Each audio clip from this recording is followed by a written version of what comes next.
they're beatable, but I don't know if they're beatable by us. Right. Mate, our biggest worry is we haven't got a 5'8". We've had Nick Farr-Jones on the podcast. He sent you a message. He said, Oh, have you done? He said, listen, even though Campo shouldn't have thrown the pass, he said, Marto should have caught it, mate. Oh, you're kidding, did he? They're talking $500 million generated in the 6 weeks of this Lions tour by these fat bastards. The whole tour should be sponsored by gout pills, mate, because all they're doing is eating and drinking and farting their way around Australia. DSPN, the Devlin Sports Podcast Network. He joins us every Thursday. It's a real treat. Greg Martin, former Wallaby fullback, who now, of course, Triple M breakfast host out of Brisbane, and does a man's show. Rates their socks off, they do. Look at you, mate. You look more like a builder every time I see you. What are you doing at the moment? Well, right at the moment, I haven't been building for the last 10 days or so. I'm on radio holidays, but I don't have to go to the building site because we're moving house. Oh, God. When's the last time you did that? We are living out of boxes. Yeah. I've got a British, an old Pommy, about 75 years of age, arriving today. Our son's been living with us. Oh, mate, we're all over the shop. But, not swinging a hammer in the last 10 days, which has been lovely. I'm fresh as a daisy. Okay, two things I've always said that men and women should never do together. One of them is reading maps. Thank God now that's taken out of our lives with Google Maps, right? The other is moving house. Yeah. The other is moving house, mate. It's fraught with danger, isn't it? Because whatever you're doing, it doesn't go over there. It does. You know it doesn't go over there, but it looks like it doesn't go over there. No, I've been told that we're moving into an apartment.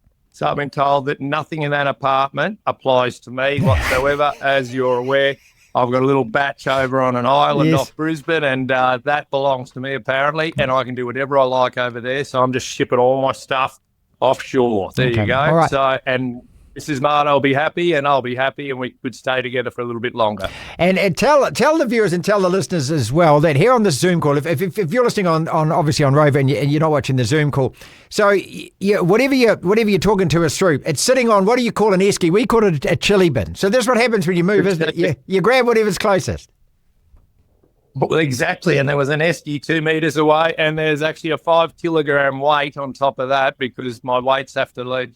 Even older former athletes need to do some exercise, but I've been told weights do not apply in the new apartment, so they're going. Okay. Everything's just going. My life's disappearing, either, what do you call it, the dump or the tip. Yep. I'm on the way there again now, so I'm doing a load every day of all, apparently, my shit that needs to get thrown. Because we're downsized. All right, we've had Nick Farr-Jones on the podcast. He sent you a message. He said, have you done? He said, listen, even though Campo shouldn't have thrown the pass, he said, Marto should have caught it, mate. Oh, you're kidding, did he? Now, I've been following this Lions tour around doing corporate things, etc. Been to Adelaide, been to Perth, been to Canberra, done the one in Brisbane. So I have actually seen footage because there's only been 3 proper tours in the modern era. The Lions never used to care about us until suddenly in '84. That's it. We won the Grand Slam. '86. Then we beat New Zealand over in New Zealand, and then we did all right in the World Cup in '87. They went, let's we tour South Africa, we tour New Zealand. Let's start playing against the Wallabies. That's 36 years ago. That was my first test. I should remind Nick that I scored a try in my first test, scored a try in the second test against the Lions, and then the third test, I reckon I scored a try, but at the wrong end of the field. If you have a look, and I bet you don't, but you go to YouTube and watch Campo pass versus Lions, I actually, despite the debacle and the horror and everything else that went on, it's 36 years ago, I touched that ball down before Ieuan Evans. Here we go. Right. Okay, so I've watched it. If there was a video referee, it was no try. It would have been would have been a 5 metre scrum, and we probably would have still got beaten. I don't know, but mate, it was 1918 in the third test. That was my third test for Australia. I don't know if Nick told you what happened in the dressing room afterwards, but we sat there for about an hour and a half and not one person spoke to Campo, which you look back now and you go, that's very immature. I wish if I was a senior member of the Wallabies at that stage, I would have consoled and counselled him and said, there's no worries, but everyone just burnt him in the dressing room. It was horrible. Did Nick tell you that bit? Didn't tell us that. But what's going to happen in the first test in Brisbane, mate? Because if you remember in 2001, They won that first test, came back and won it 2-1. Again, 2013, they swept you, okay? So it's so important that the Wallabies get off to a good start in this one, isn't it? But you look at that Lions team, they even though that they've won easy, they're cohesive, they've been together. You've had one game against Fiji. Right, they win easy. Where they go to South Africa, they have 60-point victories before the first test. New Zealand, they beat some of your provinces easily before they play the first test. I've watched them go around, beat the Force, beat the Reds, beat the Waratahs, beat the Brumbies. Yeah, they've been convincing. They've been scoring easy tries. Like, it hasn't taken a big build-up. They've been a lot of ball play, which is strange. They haven't been kicking a lot. Yeah, they look good. They're beatable, but I don't know if they're beatable by us. Right. Mate, our biggest worry is we haven't got a 5'8". How can you go into a series against the Lions or the All Blacks or anyone without knowing who your bloody 5'8" is? It's really unsettling. Our half 5'8" is our weakness. You'd hate to say that about any football team from under sevens up to test teams. Yeah. We don't have a good call. Set combo. That's going to be our biggest worry, mate. It's a good call because, over the last couple of years, we've done the same thing. Is it Beauden Barrett? He's played the 2 tests against France. Is it Damien McKenzie? And when you don't settle on that guy, it was the same during that period. We had Carlos and Andrew Mertens, both great players, but you don't settle on one guy and the team doesn't settle as well. Oh, that's a very good point. Yeah, but both those 4 options, they're all good, bloody good players. They were all great. Yeah. We don't have a great 5'8", and that's been our worry the last 4 years. If you've got no one controlling the game, like that person is the man who controls the game, and we haven't had one. We've had Noah Lolasea. It's been a failure. Ben Donaldson, now we've got Tom Liner.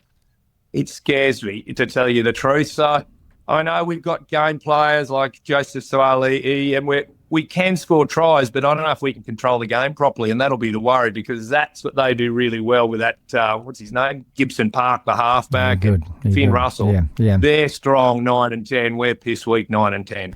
I was going to actually, before I digress, just flash some head, but I had it actually written down. I was thinking, look, I'm not a financial advisor to anyone, mate. I mean, I've made a lot of dumb, stupid mistakes over money, but I was thinking, if you had any brains at all, wouldn't you invest in some kind of pub or titty bar in Brisbane, given the fact the Lions there, you got the Origin there and you got the Ashes coming this year? I mean, anyone who's actually in the hospitality business up there would just be making it, wouldn't they? Oh, mate, these fat, pasty poms that are out here in their too tight jerseys, you remember them, don't you? You've seen them travel around New Zealand. Yeah. They're getting bigger and bigger and bigger, and this is the week. I'm on my way to the airport now to pick up one of them. He's coming out from the UK, so they're all arriving either yesterday, today, or tomorrow.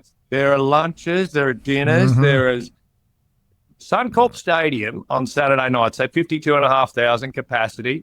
They were telling me, because I'm doing a couple of corporate things, they were telling me there's never been so many corporate gigs before and during the match in the history of Suncorp Stadium. And it's been going, the modern Suncorp's been going 24 years now.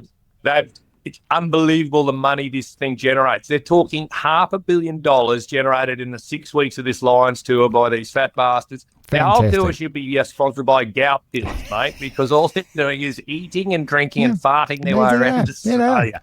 All right. And it's wonderful. And they're really friendly. So they bring great crack. All right, let's finish on, a couple of things, a couple of humble pies from this side of the microphone, mate. I might have said before the start of Origin that it was going to be 3-0. I think I gave you the 3-0, and that was goddamn shameful from the New South Wales Cockroaches and that. Like, what a bunch of pussies they were, mate. I mean, I've never seen a team so poorly prepared for a game. You Laurie Daly, hey? And here you're laughing after you got away with it in Perth. I was sitting there thinking you can't do it twice. You spanked us, mate. Absolutely spanked us. Now, I don't expect you to understand it. People in New South Wales don't understand it. You have to be a Queenslander, and you hear that Queenslander. Mate, it's real. It's spirit. It's been built over 200 years of oppression by those bastards who live down in Sydney who think their poo doesn't stink. And that's what this is all about to this day. I would have thought by now, after 45 years of State of Origin, they would have understood and gone, righto, but they just go, look how good our team is on paper. We're going to kill them. Yeah. And then we go out and tackle everything and don't show make grit and mistakes. determination. It's an easy formula, which is, again, why Australia, the Wallabies can beat the Lions. If you've got that attitude, you can win any footy game. And your Broncos won 5 in a row too, mate. Oh, my God. They're not my Broncos, mate. I'm a Dolphin. Yeah, the Broncos will make the finals now. So will Penrith. So will the Dolphins, hopefully. This is the DSPN.